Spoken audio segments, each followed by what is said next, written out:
যখন বেশি দুঃখ হবে অন্তর বেশি ব্যথিত হবে, অন্তরে প্রচুর পরিমাণ কষ্ট হবে, কোনো প্রকার চিন্তা করা ছাড়া, কারোর সাথে আলাপ আলোচনা করা ছাড়া যাই নামাজটা বিছান, রবের দরবারে সিজদায় চলে যান। সুবহানাল্লাহ। চোখটা বন্ধ করেন, চোখের পানি ছাড়তে থাকেন, মন হালকা হতে থাকবে, সিজদায় রবকে বলতে থাকেন, যা বলার বলতে থাকেন, যেভাবে বলার বলতে থাকেন।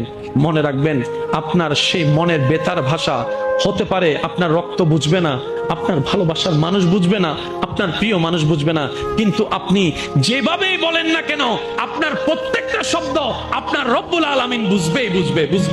সুবহানাল্লাহ। আপনি যখন ওনাকে দুঃখের কথা বলবেন, উনি আপনার দুঃখটাকে হালকা করে দিবে।